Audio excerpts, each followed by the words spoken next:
to a shortened version of Smackdown Live. This is actually being recorded right after the show. I'm in a good state of mind at this moment, so when I'm in a good mood, I'm going to do this. So I'm going to say this about Raw and Smackdown. At this moment, the show's production is okay, but the show's writings are still very sketchy. Monday's Raw, I'm saying SmackDown, sorry. Monday's Raw was not a very interesting show. It was average at best. Sorry.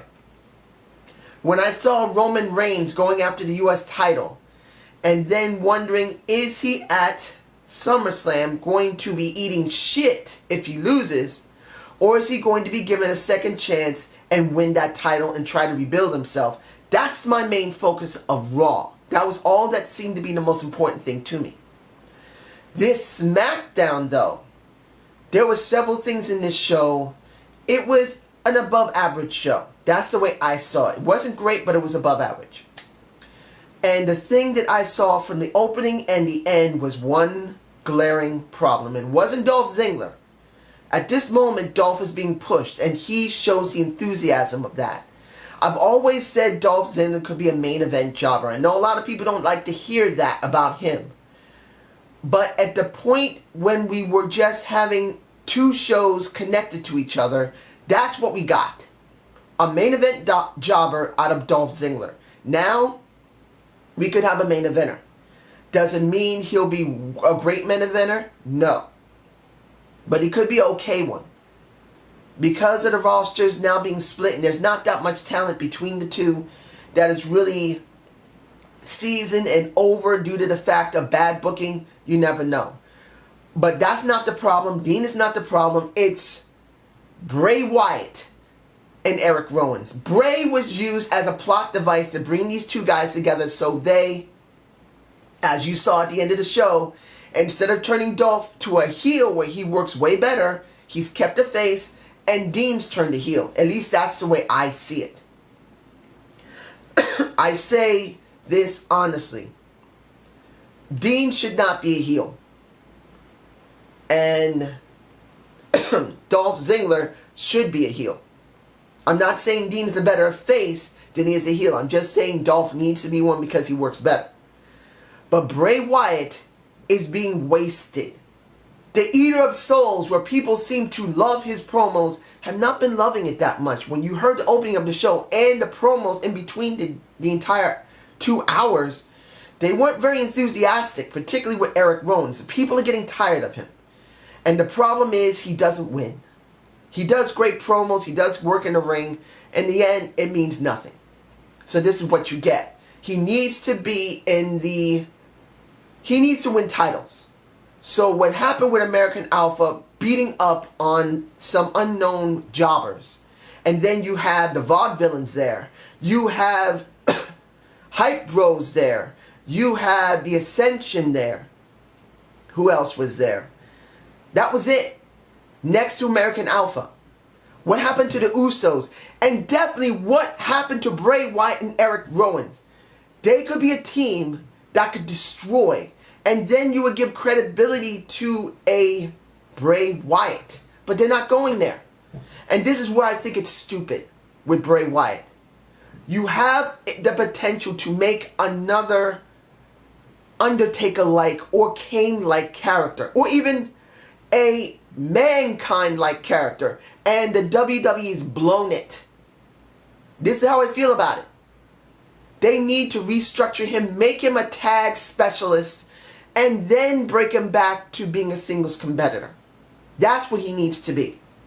Now, here's one problem I have. It was not Eva Marie showing some boobies. I actually think her angle of not getting in the ring is actually an interesting one. Last week she had a knee, like a cramp in her leg. This time she had a wardrobe malfunction, and we love to see those boobies. We want to see them badly.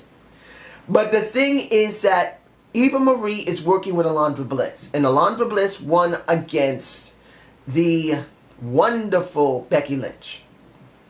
Then you have Carmella dealing with a Natalya, and she does a submission on Natalya. These two are the problem. Alundra Bliss and Carmella are a problem for one simple reason.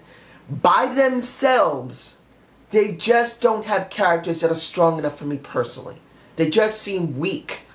They need to be a supplemental character, or they need to have their characters built more properly. I know a lot of people like them, and they're not bad, but look, when Carmella was with Kaz and Enzo, she was way more interesting.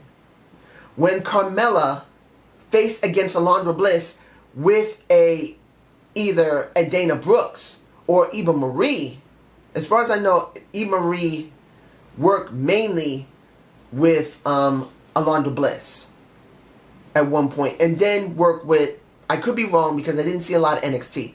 So Eva Marie has always worked with someone, either Alundra Bliss or Dana Brooks.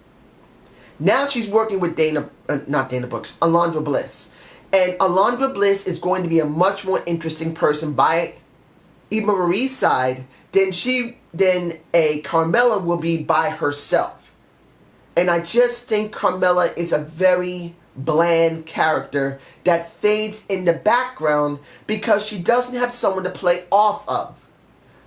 Look how Enzo and Big Cass are. They play off each other, but they are strong enough on their own to work by themselves. Big Cass proved it. But Carmella has not proved it, and I just don't see anything interesting from her. Here's one person I'm very interested in, and this is Heath Slater. I've never hated Heath. I always felt like he was a very good, badly utilized talent. He could get things done in the ring if he was made more serious, or if he was made into a face and be more serious.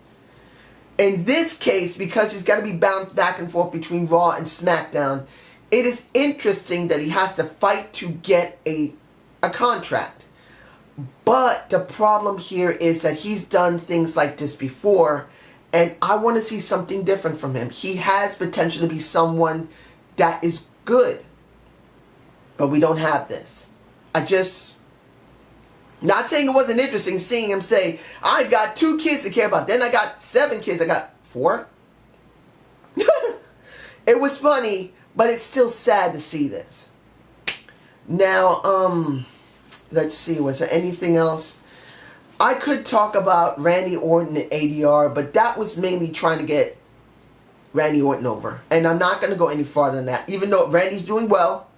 But it was heavily telegraphed that ADR was going to lose that, and they were going to do whatever it takes to make Randy Orton look weak. So when the Eater of Worlds, the true Eater, and a Brock Lesnar would have to fight very hard to beat Randy Orton. That's just how it looks.